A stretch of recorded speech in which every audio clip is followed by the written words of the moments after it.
Welcome to the Social Determinants of Health, Gaps and Opportunities in the Chicago Southland. This is a recording of panel discussions with local physicians, community organizations, and government officials. The event was sponsored by the following organizations: Southland Human Services, Superior Ambulance Service, Chicago Southland Chamber of Commerce, Pathlights, and Glenwoody Golf Course. For more information about this event or future events, visit the Chicago Southland Chamber of Commerce online. So now I'm going to ask Jay Readey to come up.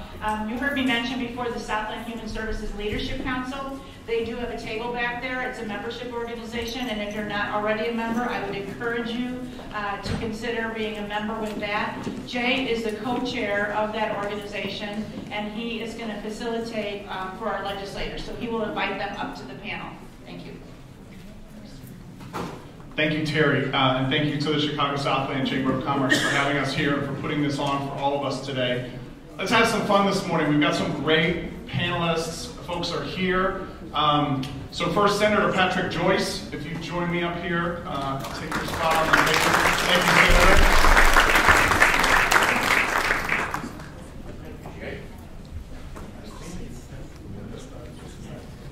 And then Senator Mike Hastings is here. I lost Mike in the room. There he is. Senator Hastings, thank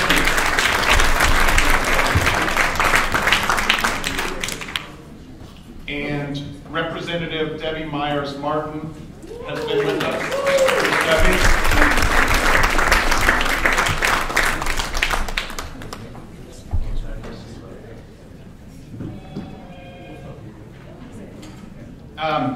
So Senator Napoleon Harris had a conflict come up this morning. We are still expecting Will Davis, but we don't know his arrival time yet, so we'll just join him into the panel. And Mike has so graciously allowed Debbie to figure out where we should all sit. Thank you for getting started. Just a little quick bit, as Terry mentioned, the Southland Human Services Leadership Council is a free membership organization, so don't let the membership idea stop you. We are assembled for all of the human services, health, housing, youth services, elder care, homelessness, prevention and crisis support services, behavioral health and developmental disability, all through the region, and we are working to create stronger human services policies and practices in the Southland. So I'm pleased to serve as a co-chair, a member of the Chicago Southland Chamber of Commerce. I also want to mention that I work with the Greater Auburn Gresham Development Corporation, which coordinates a network of small business navigators to help small businesses access DCEO and federal programs and benefits in the Southland. And so Terry and the Chicago Southland Chamber of Commerce are a navigator in that program with DCEO's community navigators. So we're pleased to celebrate them. Some of the other ones who work with us include the South Holland Business Association, Chamber 57, the River Oaks Community Education and Development Corporation, and the Economic Alliance of Kankakee County, and Southland Juvenile Justice Center, which is an important part of the work we're doing here this morning on, Southland Juvenile Justice Council, the work we're doing and talking about this morning, and also the larger work on social determinants of health. So what we've asked our senators and Representative Meyers-Martin to do this morning is just to open with a chat about their priorities and the work they're doing, and especially how that affects healthcare and the social determinants of health and the health and human services issues that face the Southland. So we didn't script this. Is there a volunteer to go first? All right. Thank you, Senator Joyce. All right, it works. Well, thank you very much for having us. I thank the Chamber for having us. My name is Patrick Joyce. I'm the state senator for the 40th District. The 40th District runs from Chicago Heights all the way through rural Will County and down into Kankakee County. So we've got a lot of urban, suburban, and rural in the district. And in those challenges that I've seen in the 40th district, with food security, healthcare security, when we first did the hospital assessment the first year, I was shocked to see that there was no hospitals in the 80th district, which is the northern half of the 40th. And when I saw that, I thought it was a mistake at first. And you could see where the challenges are there. And also, at the beginning of when I started serving about 2.5 years ago, I was going to a grand opening of a grocery store in Park Forest, which did not end up coming to fruition. So we have a lot of challenges in that regard. Some of the things that I like what we're doing as a state is getting our fiscal house in order. And what that is doing is providing us opportunities with funding on a lot of programs that you've heard about today. And being a good partner with our federal counterparts, and making sure that we are collaborating on getting those food securities. In healthcare, it's something that's passionate to me. My wife and I have been through some trials and tribulations with our kids. And prescription drug costs is something that we need to make sure that we are staying on. We were able to do that with insulin capping, and I think we can do that with a lot of other drugs too. So those are some of the basic frameworks of what the challenges coming at us. The other major one that I see coming in the next, well, it's happening now, is clean, safe drinking water. And that's going to be an issue that we are going to be dealing with for years and decades to come. And it's something that we need to keep our eye on, and something I'm very passionate about.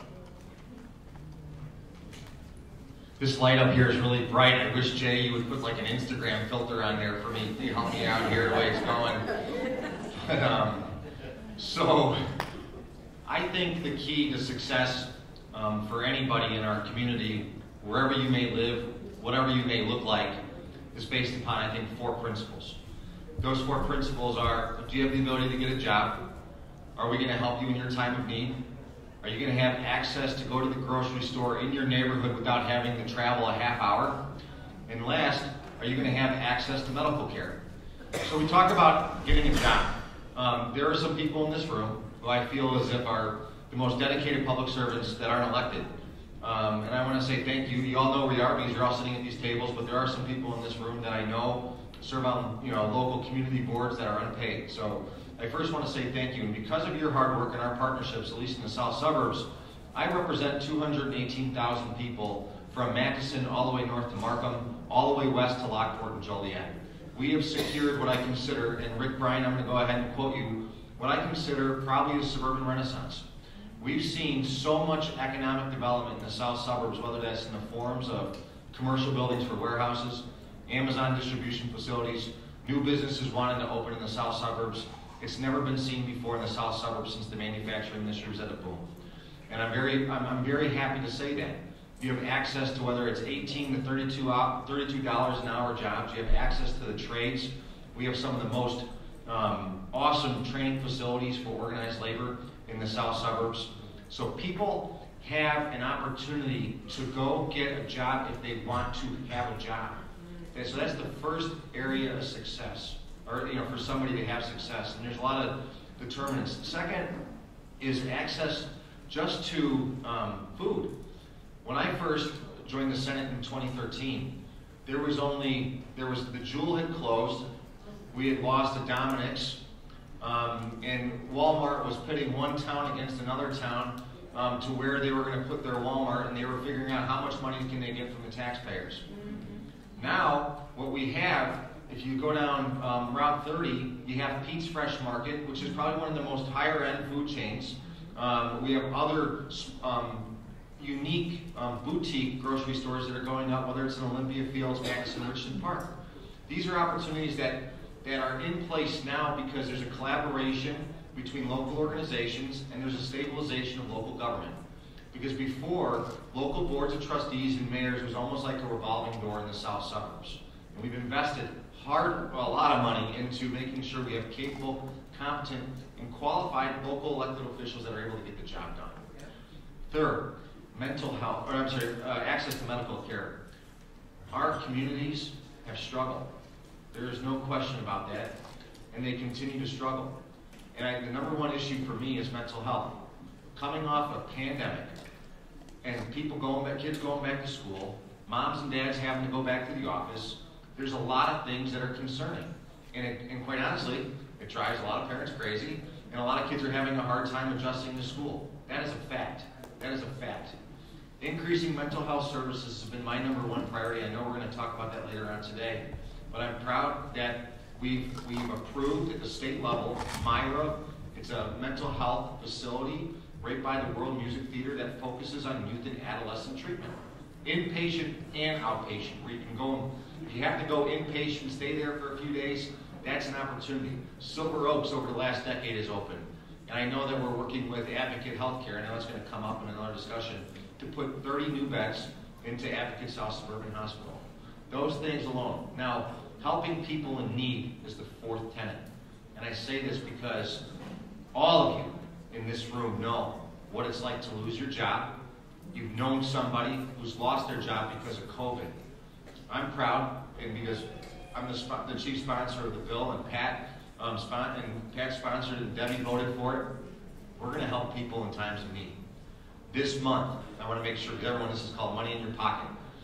You're going to, if you own a home, you're going to get a property tax rebate, the maximum amount of $300 for your property taxes. You're going to get a $100 income tax credit per child. That's up to a $600 to $700 check you're going to get this month. In addition to suspending the grocery tax and the gas tax, as we're trying to put money in the pockets of people that need it the most. And when we have determinants, or we have this gap between folks, we need to do everything we can as a government to help people. And that's what we're committed to doing. Thank you.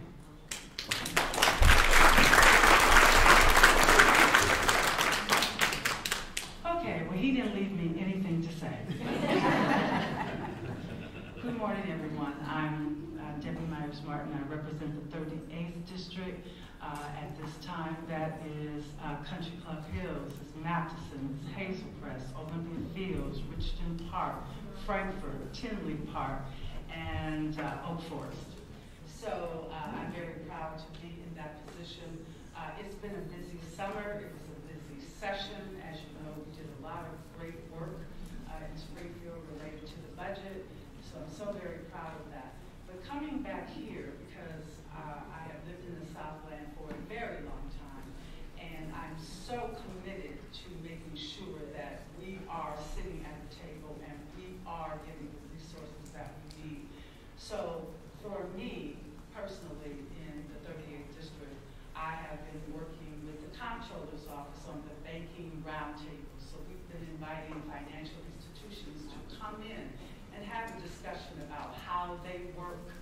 Oh, I'm sorry. How they work with residents and how they can be more user-friendly and how they can certify different programs that will help people and encourage people to use traditional banking, like lowering fees on accounts or overdrafts and low-interest loans. So that's been very exciting, and I've been very happy to work with the Comptroller's Office to do that.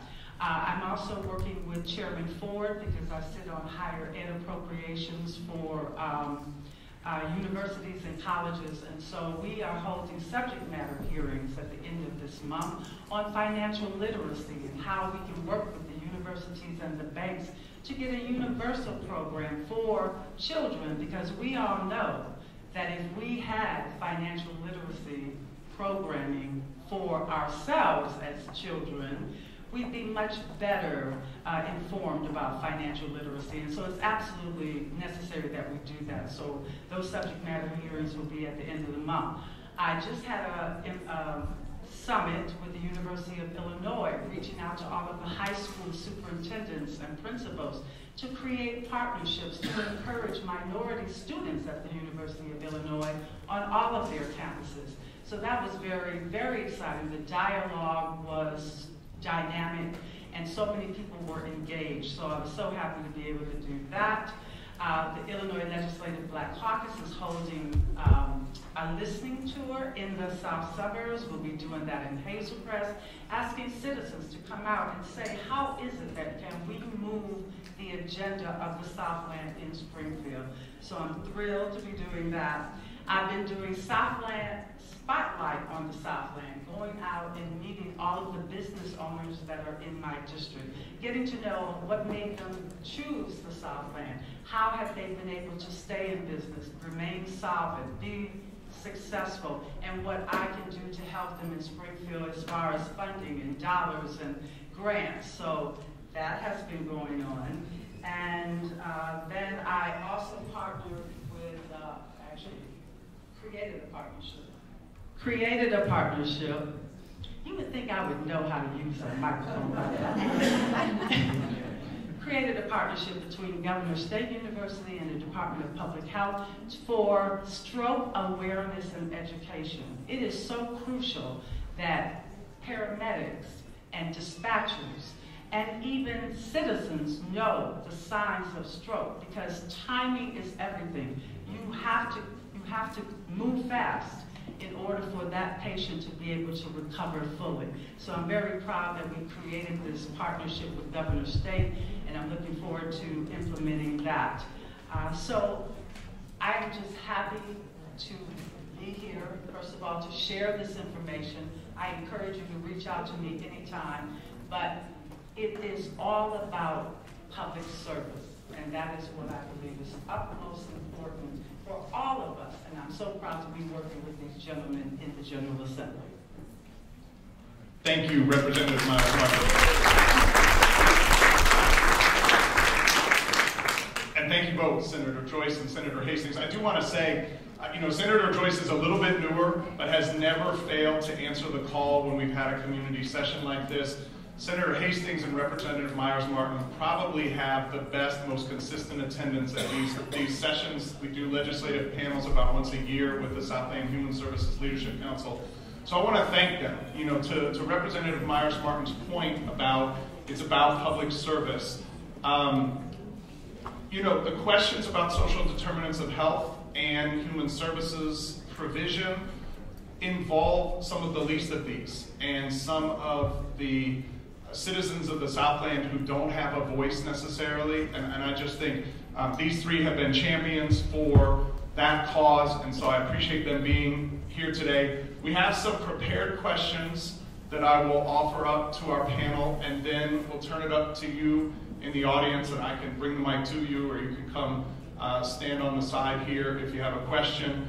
But let's first start with, for our representatives, what kind of active legislation is being discussed in terms of access to health care, access to food, access to housing?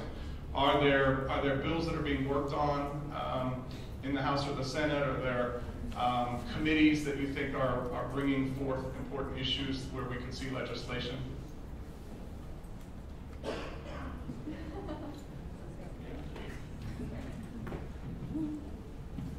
It's because of the timing of that question. We've got veto session coming up.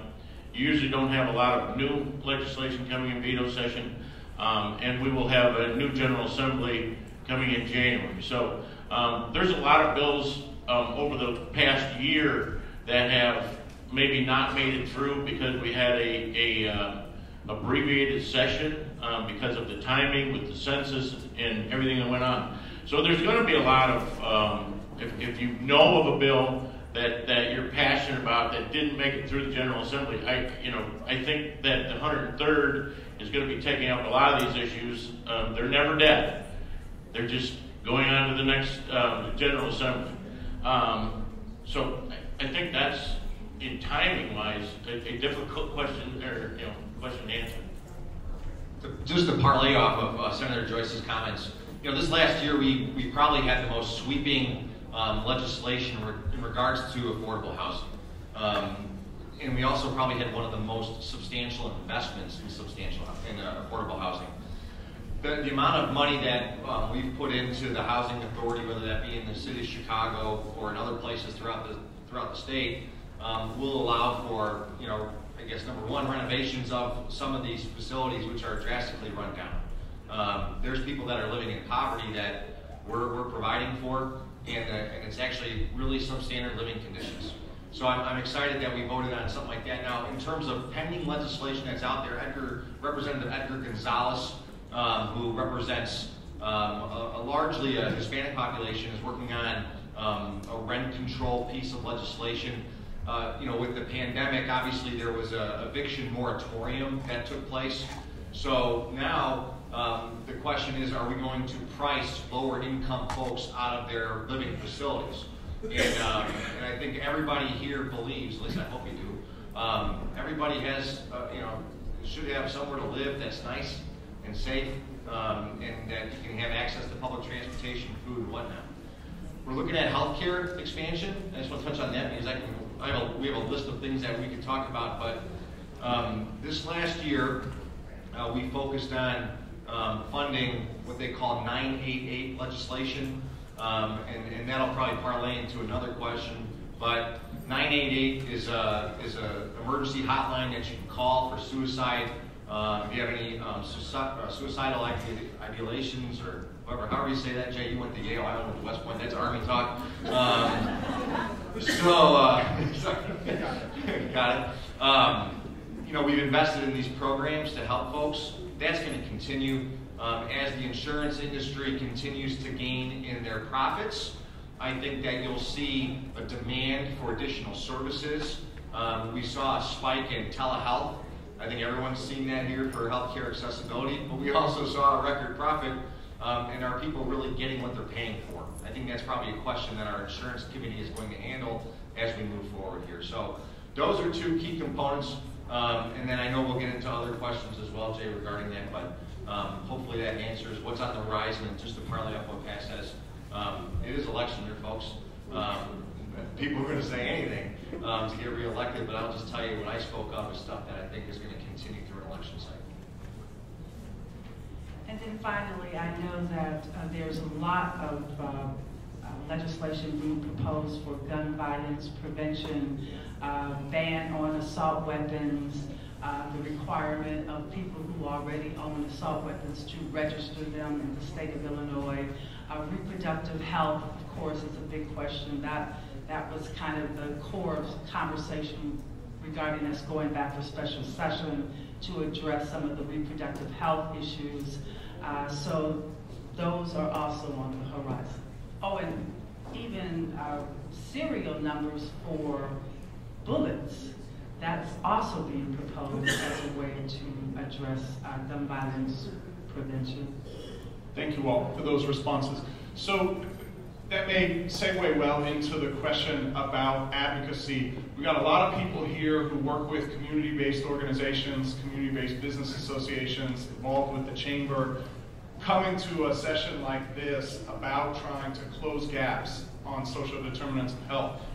How can we assist as advocates? And we've got a little bit of time here on the panel, and I know from prior panels that we've had, a little bit of a primer for us on how to work with you as legislators. What's the best way to surface an issue that may have cause for state legislation? What's the best way to communicate with your offices?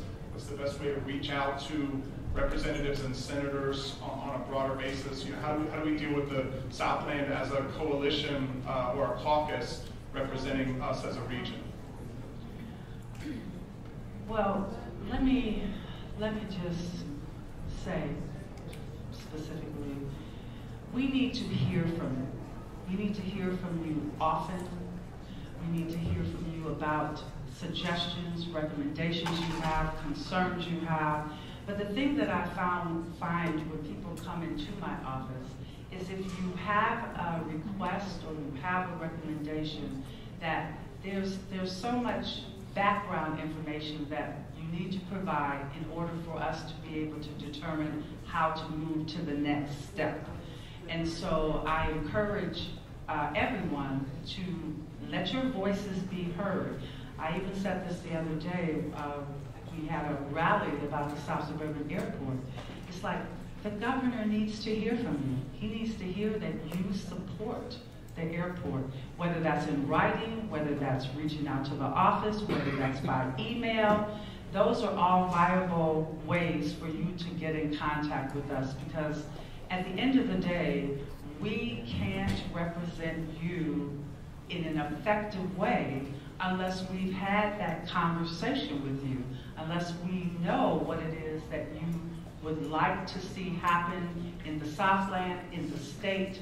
But I would say that just letting your voices be heard, reaching out and calling us, scheduling meetings, hosting events, bringing us to your homeowners association. I love all of those things because it is a chance for us to have cross conversation about what it is that is important to us in our community. I second what Representative Meyers-Martin said, but I'm just going to go around the room. I'm looking at an El Marie Assad. I'm looking at a Tracy Sullivan. I'm looking at a... Gotcha. El Marie, I'm looking at Mia Carter. I'm looking at Olivia Moore. I'm looking at Terry Winfrey. I'm looking at all of these advocates who have unreal access and communication abilities to legislators in Springfield, but them alone can't do it. A collective voice here, one voice with one strategy collectively for the council. I think that would prove to be very effective because everybody at each table may have their own initiative. They may all have their own strategy on how to accomplish that initiative. But the question is can we all in this one room collectively come together as one voice under one umbrella with a couple key target points of what you really want to have accomplished and present that to the Southland delegation as a whole. Jay's extremely efficient in organizing, and you also have some hidden members in the crowd here that you may not know about. I mean, you got Brendan O'Sullivan with Catholic Charities, who knows the ins and outs of the Illinois Senate better than almost anybody in the entire state. You have the knowledge, you have the brain trust, and you have the ability to organize right here in this room. And that alone will be your most effective way of lobbying, not just individual members, but the regional, everybody in the regional delegation as a whole. Our office fields, I mean, every single kind of request. Maya is here today with our team. She'll tell you that, you know, whether it's text messaging, whether it's emailing, whether it's website, whether it's Facebooking, Instagramming, tweeting, Twittering, I mean, there's so many ways people can get in contact with us. And the best part about our offices here at the table is if we can't find you an answer, we can at least direct you to someone who we hope has an answer, whether it's at an agency level or at the congressional level. So I hope that answers your question, but there's a lot of opportunities here of how you guys can get in contact and how you can be effective. Well, Mike just stole my answer. Besides this bright light, I mean, you look around the room, and I know a lot of people in the room, as Mike said, that are very good at what they're doing. Everyone else that's in the room, if you have not talked to me, please come. Please talk to us. We need to know from you. These are the groups through Southland Chamber, through the SSMMA, through any organization that's active. Get active in your organizations. Collaborate with other organizations. You'll get our ear. We'll listen. And that's how we get legislation. That's how we move mountains with a collaboration of everybody that's in this room. Thank you all for those answers. And so the next question may be along a similar vein, but it's really asking about your seat in government as you view the other institutions that drive change in our communities. So talking about healthcare and higher education and local government bodies, how can they work better to fill the social determinants of health gaps, some of the gaps in healthcare and human services delivery? And we're really asking for a little bit of your vision and leadership. What should be done that needs some non-governmental institutions to fill in those gaps and work toward making change for our communities to get stronger? I'll just start with the number one issue that I see outside of access to care is transportation. And so getting around the Southland to find that care, whether it's from point A to point B, whether you're a senior citizen, whether you have somebody with a mental illness, that is probably the greatest issue. Each individual entity, whether a healthcare facility or some sort of individualistic treatment facility, they all have their own priorities as to what it is they're treating their patient for. And then second to that is that they're in their silo. And their silo prevents them, not because they don't want to, it's just because they have to focus on their business and they really don't have the time to focus on helping with ancillary services to other treatment providers. I do believe, Jay, that a collaboration between various treatment providers is essential. We had 2 applicants for a grant that would help collaborate in the state, medical transportation, coordination of care, continuity of care for that matter. And I'm not going to blame the governor by any means, but the south suburbs didn't get a grant. Champaign got a grant. Metro East got a grant. That's a problem. That's a problem in my view. And look, here's the other thing. You know, look around the room. Everybody in here doesn't look the same. No, doesn't look the same. But in my view, we should all get treated the same. And until we get that, I'm not going to be quiet. And I don't think Pat's going to be quiet. I don't think Debbie's going to be quiet either. So, thank you. Well, and to expand upon that, I've talked to Dr. Green. I've been talking to GSU about being $13 million underfunded to the next lowest university in the state of Illinois. That's not right. And our partners at GSU, our partners at Prairie State, locally on healthcare issues, I mean, we know what the challenges have been from COVID on nursing shortages, and you'll talk to nurse organizations that there's not a shortage. But talking to those healthcare providers and then also the education arena and getting those to collaborate to where you can fill the jobs that need to be filled. And if there's nurses out there that aren't working, why is that? Are we doing something wrong in that industry? So those are bigger conversations with the hospitals, as well as education, as well as the nurses. You got to get all 3 layers to work together to solve the problems. And you know, we had a lot of nursing bills last year in the Senate, and we'll continue to have those challenges. COVID exposed a lot of deficiencies, especially in the Southland and areas like it. And we need to make sure that we're paying attention in how we legislate to fix those problems. The last thing that I would say is I really believe that communication has got to be better. There's got to be more collaboration, but better communication, because in many cases, efforts are being duplicated when they really can just blend together and be a much effective force. And then sometimes the right hand doesn't know what the left hand is doing. And so even though we have all of these methods of communicating, we don't communicate well. I don't know if that is just in the Southland or if that's everywhere, but for instance, when Advocate South Suburban decided to discontinue their delivery and birthing services and refer everyone out to Christ, how many people knew that? And so they had committed to doing public education and having a forum. And I went to the forum. There were exactly 2 prospective moms there. That was it. So you see every day that there is a failure. We are failing in the communication arena, and we have got to get better. We have just got to get better, and that way, that will go a long way in making us more successful and more progressive, because we all are sharing the same information and not working out of different, as you said, silos. Thank you, Representative Meyers-Martin, and thank you all for those responses. Representative Meyers-Martin got into one of the specific questions that someone had raised before the session about that transfer of labor and delivery services to Christ Hospital in Oak Lawn. Simultaneously, Senator Hastings referenced the fact that Advocate South Suburban is opening up more beds for mental health care.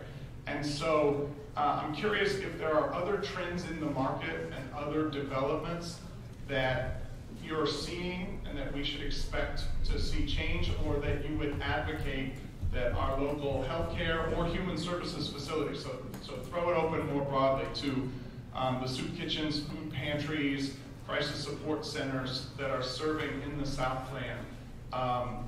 What else do we need to be reacting to? What other changes do you see happening in the market that are creating gaps in the delivery of services? That's an interesting question. Let's talk about Advocacy South Suburban for just a minute.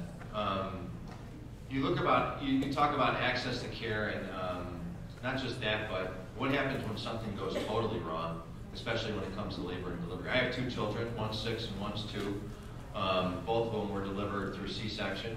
One was an emergency C-section. We chose to do that at Christ Hospital because they had a NICU there, and we wanted to make sure they had. We wanted to make sure we had access to those, the doctors and the specialties necessary. Outside of Christ Hospital, you would have to go to the city to do that, and I find that to be problematic. So what we did, now this is a proximity issue too now, when we talk about access to care, we just opened a NICU at Silver Cross Hospital, which is on the western end of my district. That took probably about $30 million in initial investment, and an additional probably $200 to $300 million in subsequent investments. So to have that high level of care is very important. We talk about trauma centers here in the south suburbs a lot. We talk about that a lot. Where do you go for a gunshot wound? Where do you go for X, Y, and Z? We do provide trauma services in the south suburbs. I'm proud to say that. My concern is our hospital system shifting services because of demographics or because of the need for those services. I do believe that the total elimination of labor and delivery services at Advocacy South Suburban is not going to happen. They still will deliver babies there if necessary. The amount of labor, or the amount of scheduled deliveries, though, will take place at Christ. But the services that I think are important, and not having to go through this by any means, but you should have, your pre-birth services provided to you. And you should also have access to other reproductive health care rights as well. So you look at that alone, how are we able to expand the amount of services that we have while maintaining the ones we do have now? And advocates like us here are going to have to do better in saying this is what we need. Debbie brought up an issue of communication. I want to make sure this is, my point of view. Are we effectively communicating what's going on at these systems to our residents? We can mail, you can put TV infomercials, all that stuff on there. But the bottom line is this: everybody in this room's got to go to work, and everyone else has a life outside of that. It's hard to get people's feedback because they have other things going on. I think that's just a fact. And until we start hearing from the residents what we need more of, we have to base it off of metrics from healthcare providers. I think that's an issue. But I do think I think as we move forward here in the process with South Sub, I think there's going to be a raised voice as to we want to make sure it's not demographically based, it's based on social, what the requirements are based on the communities. Thank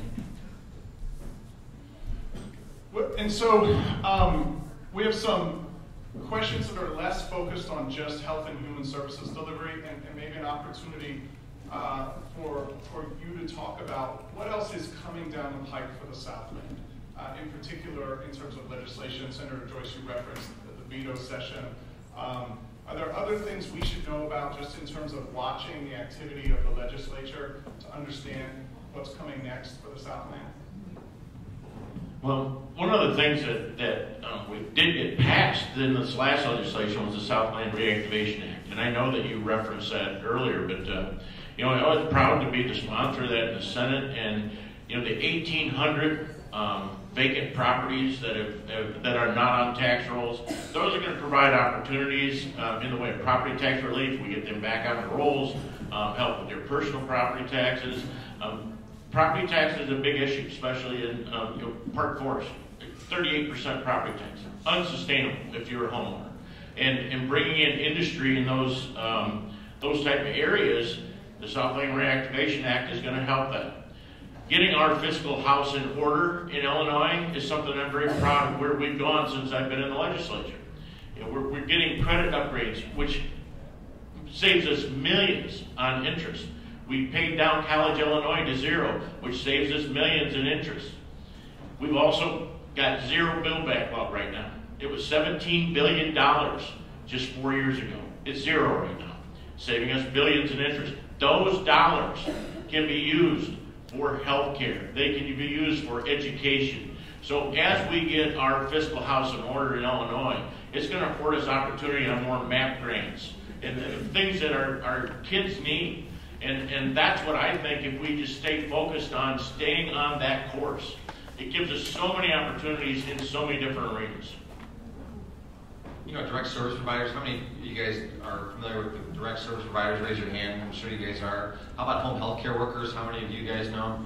I'm just going to tell you right now, having a balanced budget, finally, with the surplus that we're able to do some of these things. Now, people across Illinois don't want to hear that. They don't want to believe it because they've been conditioned to think, holy cow, Illinois is just in a terrible financial state. Pat outlined why we're not, but there are people in this state that do jobs that none of us, or some of us, would never do.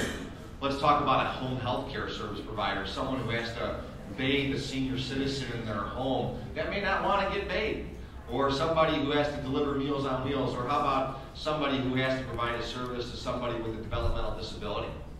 Those people are working a job where they have to compete. The people running those facilities have to compete with the Amazons and other local economic developments in the area in order just to retain their current employees. This last budget cycle, I'm happy that we were able to raise the wage for some of our direct service providers. I was a sponsor of raising the wage for home health care workers because, quite honestly, if you go next door and you ask somebody, hey, would you like a $15 an hour job to help someone, change and take a bath, they're going to tell you, are you out of your mind? It's those special people. It's those people that care and that want to help folks in our communities, the ones that government should help and take care of. And unfortunately, there's a part of our society that says those people aren't important and those people aren't worth paying for. So let's go ahead and shut down the budget, shut down government. And to me, it's unacceptable to do that.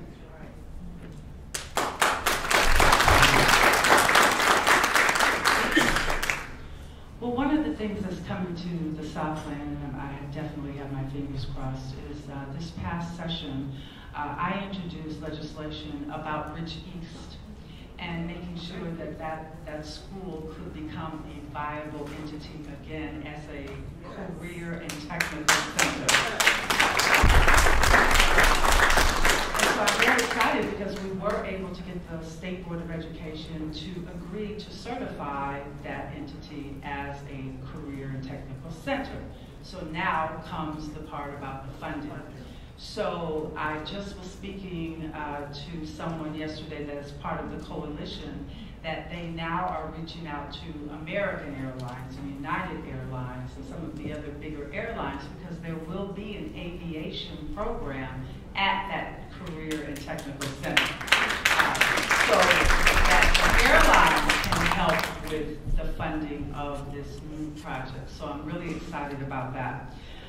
But the one thing that I am definitely committed to working once we go back to Springfield is there needs to be more oversight in the General Assembly so that when legislation is passed, that we know that it's being implemented, because passing and implementation are two different things.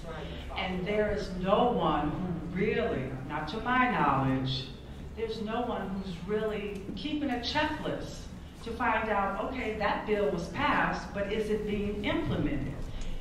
Case in point, someone came to me that legislation was passed regarding a suicide prevention and awareness program in every school district across the state. That became effective July 1st of 2022. Now I can tell you, I don't know how many school districts are actually implementing that, have that in place, have plans for the fall, because there's no reporting back. There's no oversight about these particular pieces of legislation that come through. And so to Senator Joyce and the reactivation, Southland reactivation, again, where is going to be the oversight so that we know that what's happening and what should be happening is actually occurring? So I definitely think that that is something that we have to tighten up in Springfield. Very good point. Very good point. And on that particular bill, because it was championed, SSMMA helped write the bill and help carry the bill forward. They're going to be the ones keeping track of that. So that is going to be followed through by SSMMA, and they are working with the municipalities individually on every property that does come through so that they can have data, because I think that particular act is something that will be a model for the state of Illinois. I think that'll expand if we can show that it's actually getting done what needs to be done. So it was a good question. Thank you. And the Career and Technical Training Center is a great example of something on the horizon to develop in the Southland.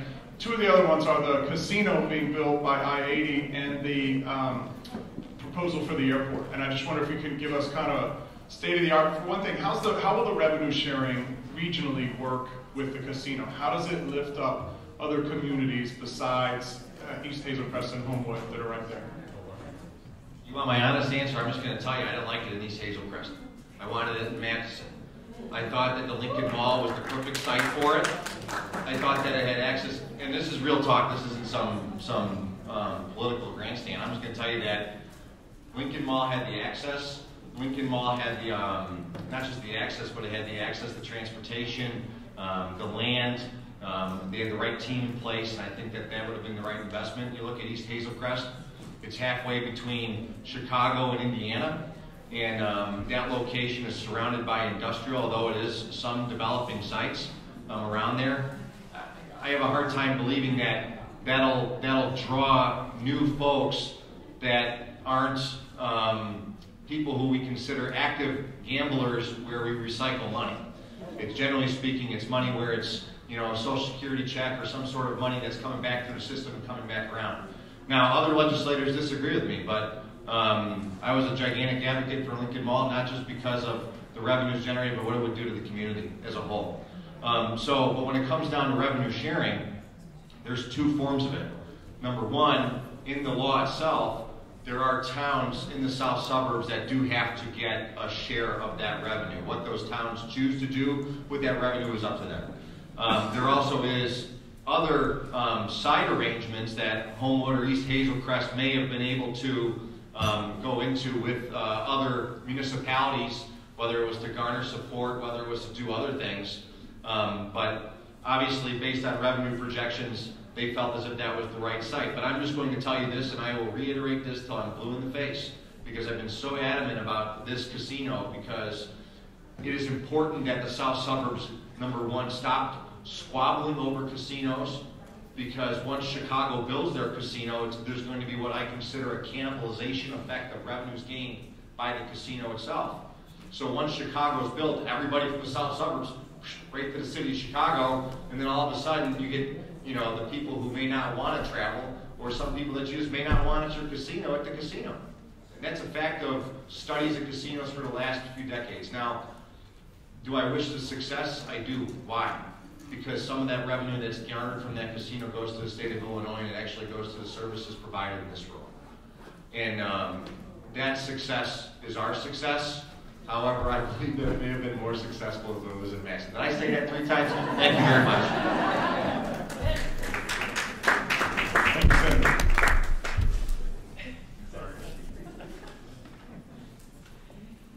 Well, I wish that the casino had come to Madison as well, but now that it did not, I'm not so sure that the Chicago casino is actually going to cannibalize our South Suburban casino. But with that being said, I know you talked about the airport. And we still are working diligently to make sure that that happens. I know that we've had several conversations and letters back and forth to the governor about supporting the next step, the next level in the airport. So I'm happy to say that at least this past session, a firm has been hired in order to do the preliminary engineering for upgrades to I-57.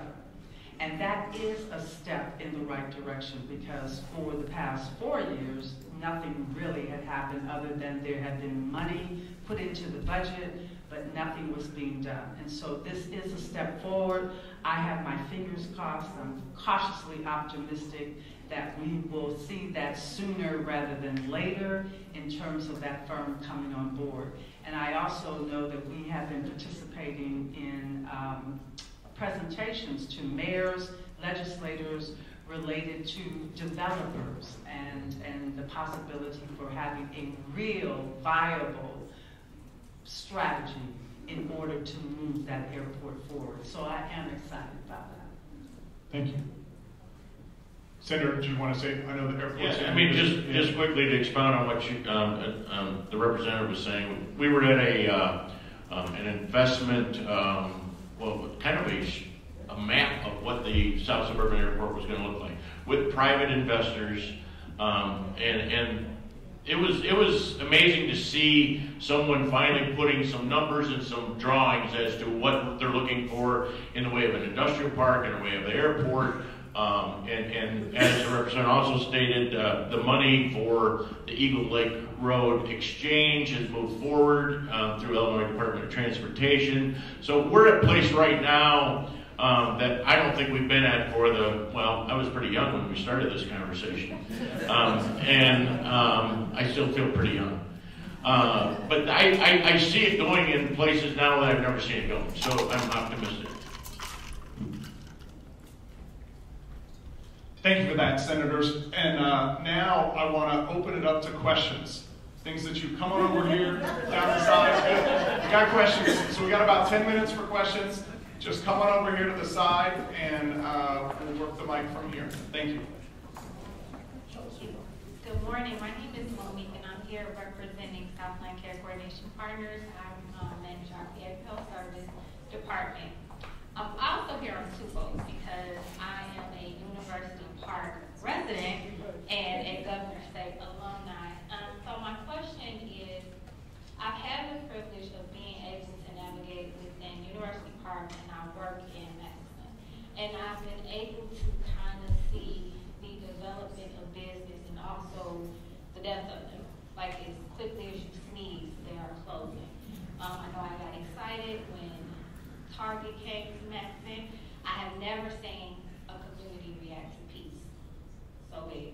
It's the best thing ever. However, that has now caused the lack of quality produce within Walmart, your Meyers, and now you have to decide, do I want this beautiful, nicely quality tomato, or do I need to pay for my insurance? Those are the things that I think about, even though, all of us in this room, we're fortunate to have jobs and be able to afford the lifestyle we want. I can't help but to think about the individuals who cannot. They can't afford to have that option because, number one, transportation is scarce. There's no transportation in University Park. I see a PACE bus twice a day, and that's me going to work and coming back at the end of the day, and then if I'm off in between, you don't see it on the weekends. Then in Madison, you might see a PACE bus coming and going.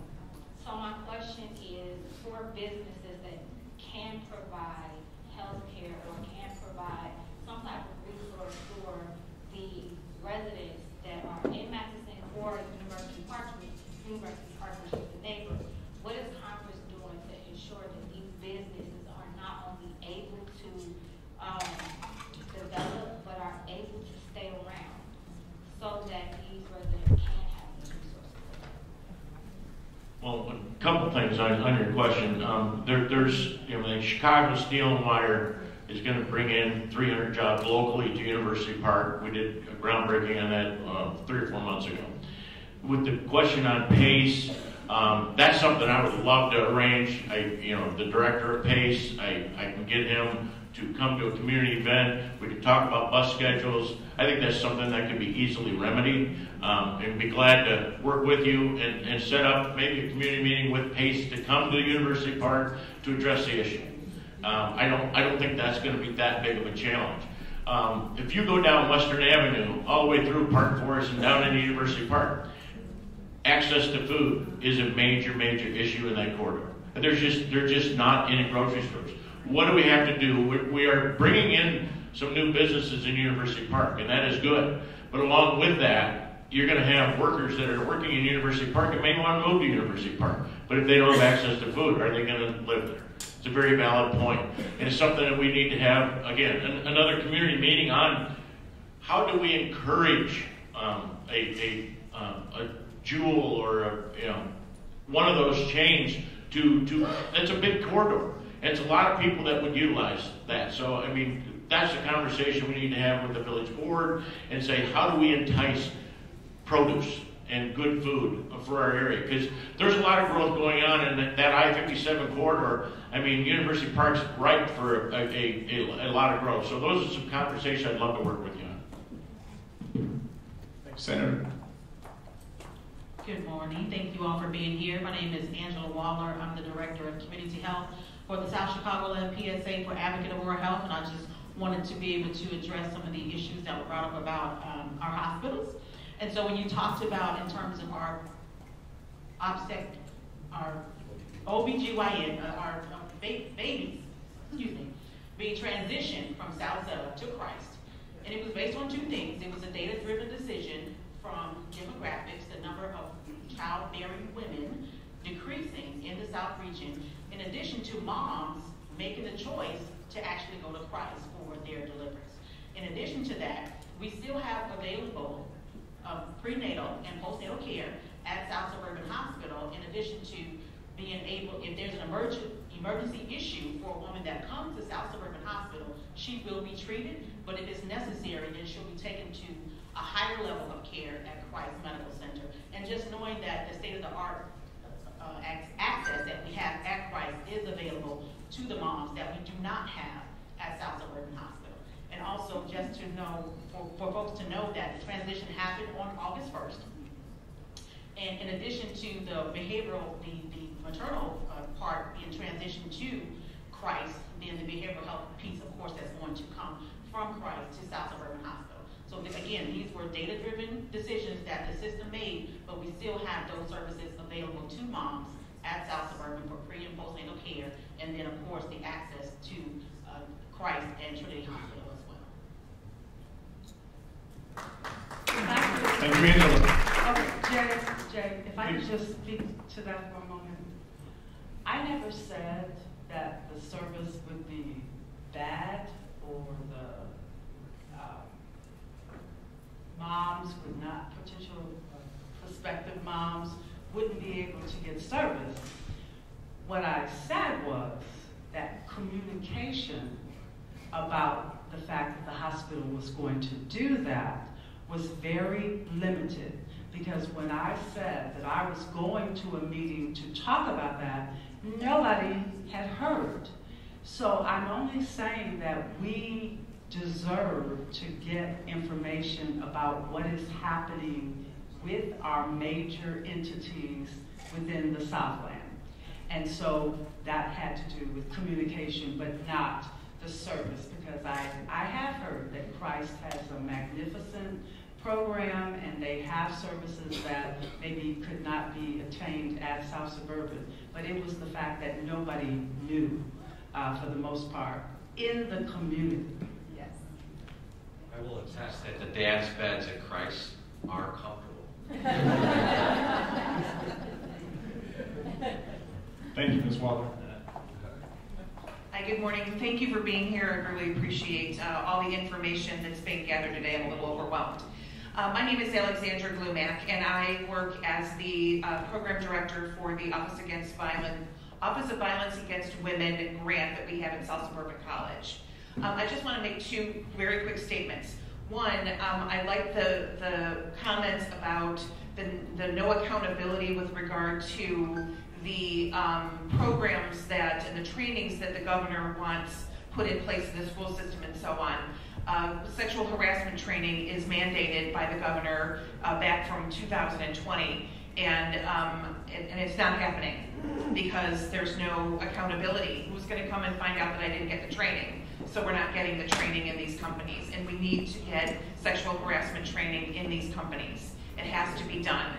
he's mandated just the hour, but it really needs to be more than that because I can see as plain as day that it's still out there. Sexual harassment is front and center in a lot of businesses. The second thing I want to ask you is, do you see anything coming down the pike for diversity, equity, inclusion as a mandated training in Illinois businesses as well?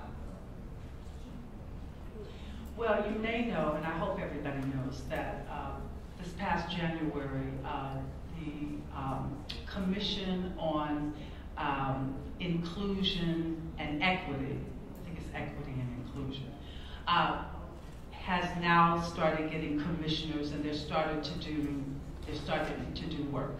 So that is one avenue that we can make sure that they are doing the work. And again, it has to do with oversight. And that is why I attend those meetings every time they meet, I'm there. Because I'm trying to figure out how are you going to keep track of who is doing the work and how the strategies that are being brought forth are being implemented. So that's the Commission on Equity and Inclusion. And then also for the business owners, the Business Enterprise Program, which is basically for minority-owned businesses to make sure that they are getting their fair share and fair access to procurement, to contracts with the state. But yes, the Commission on Equity and Inclusion, I think is going to go a long way to make sure that those elements are in fact happening. Just to parlay on that, your question and the representative statements, I chair the Senate Energy and Public Utilities Committee, and a year and a half ago we passed probably the nation's largest energy reform and investment in our state's history. We had 4 nuclear power plants, 2 of which we're going to close immediately, 2 of which we're going to close a couple of years, which would have put, I don't know, 50,000 people out of a job throughout the state coming off a pandemic that was sort of unacceptable. But as we crafted this legislation, because we're investing in whether it's solar, whether it's hydro, whether it's hydrogen sources of energy, whether it's wind, the alternative sources that we see to be the future, one of the key components was DEI and inclusion.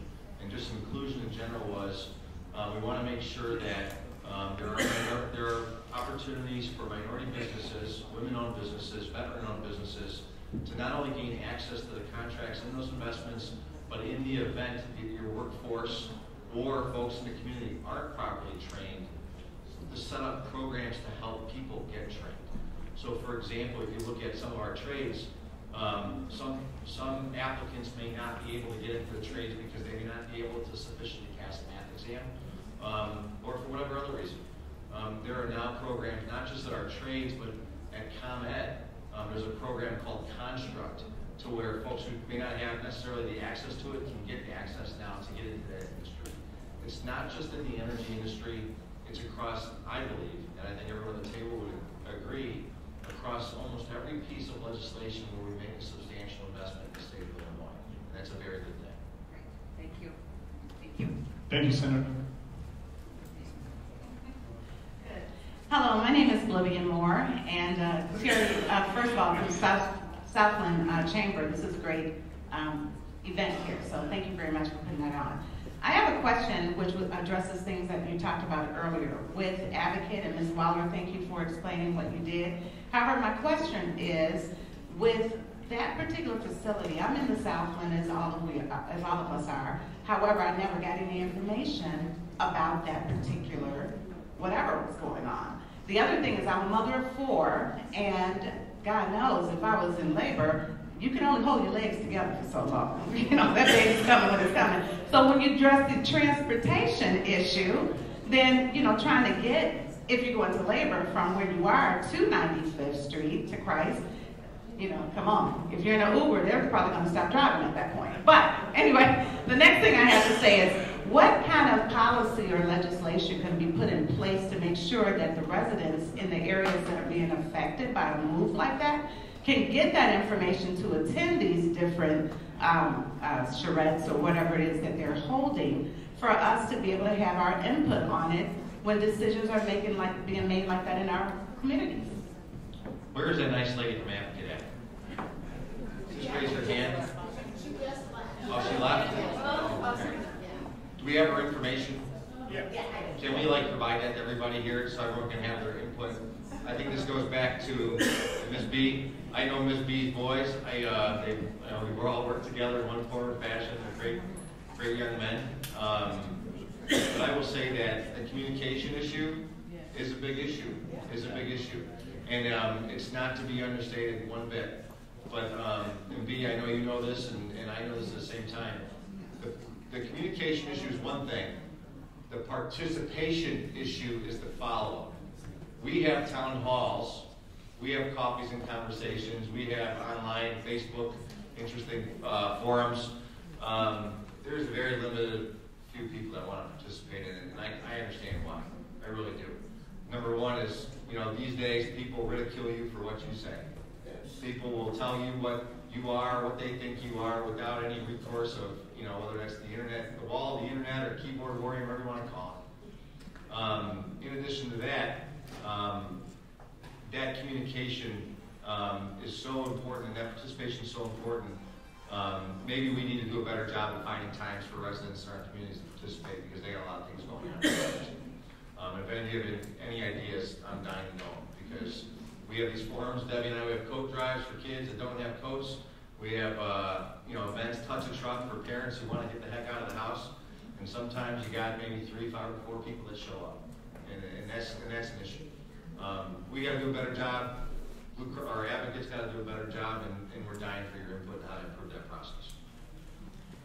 And I wish Angela was still here, because that came up at the meeting that I went to that South Suburban held about transportation. So if you are living in Hazel Crest or Country Club Hills, and now you need to get to Christ Hospital, if the hospital was providing any kinds of transportation, and they did say that they had transport, but it was only from 9 in the morning to 5 in the afternoon. And so I never got, well, what do you do if it's 2 o'clock in the morning?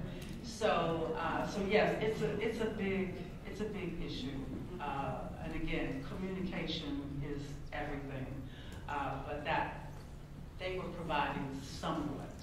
So is that something you guys can work on as far as making sure? Absolutely.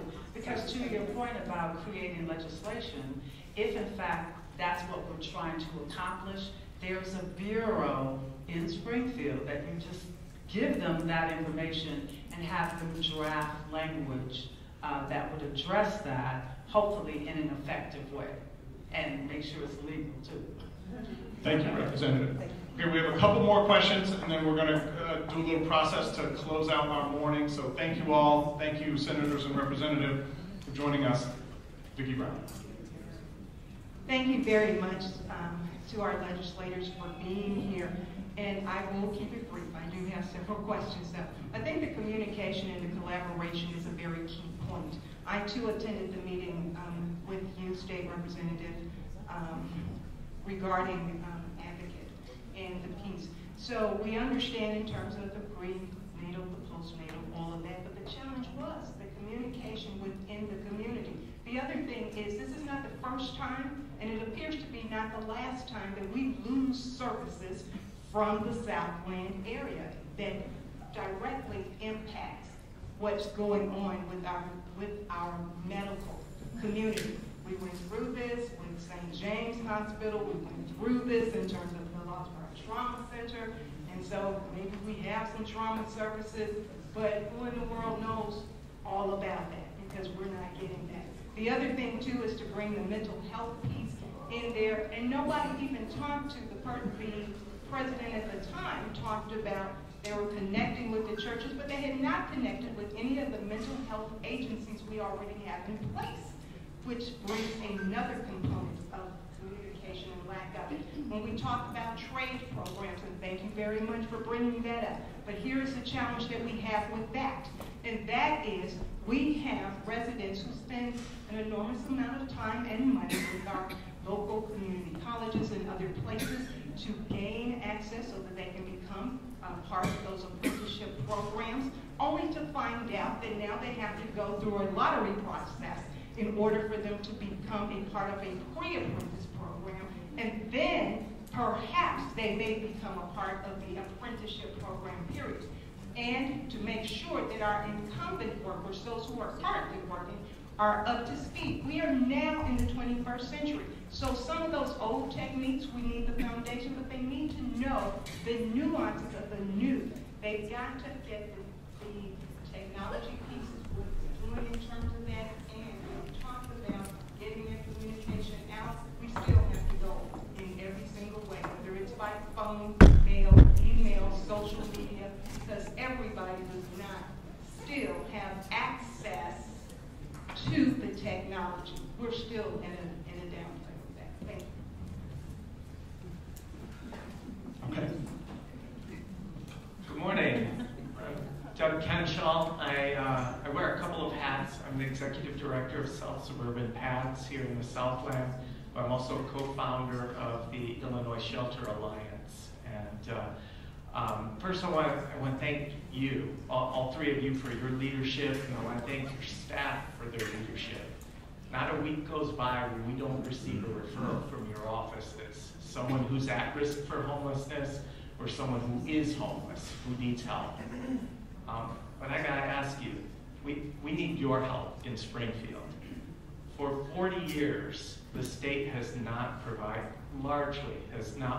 any funding for emergency shelter.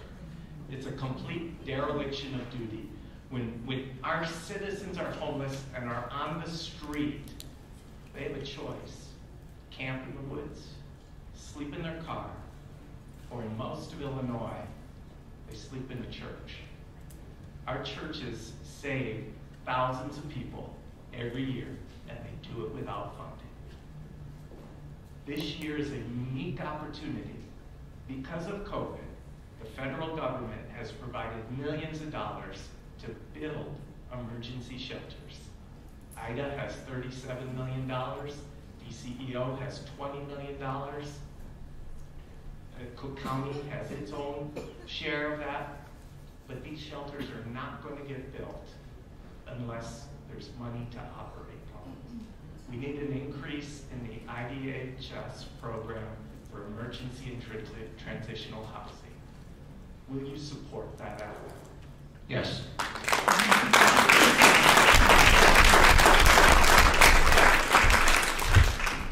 Funding is one component. Community support is the second component. To want to have these facilities in their towns. And I'm going to use Orland Park as an example. They wanted to set up a homeless shelter at a church on 143rd Street west of LaGrange Road. And I'll never forget the mayor of that town and what he tried to do to that church and the stigma that he put on those people. And he didn't want them bust in, and he didn't want folks coming in and out. He seems to have a lot of things to say these days as well, but that's besides the point. But I will say that South Suburban Paths, it's hard sometimes to get folks in there because maybe the rooms are full. Our office feels, I know this for a fact because I field some of these calls. Our office, whether it's a person in distress, somebody with a mental health illness, it's hard to put them somewhere. And you can't keep them at South Suburban or Silver Cross for that matter. In our most recent case, we had a lady at Silver Cross for 70 days. 70 days until we were able to find a proper guardian and a proper place for her to live.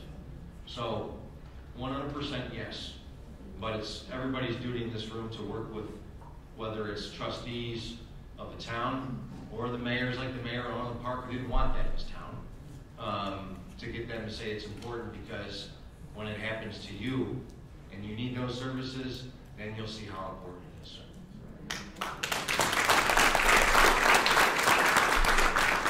Thank you, Doug. Great question to end us on some advocacy.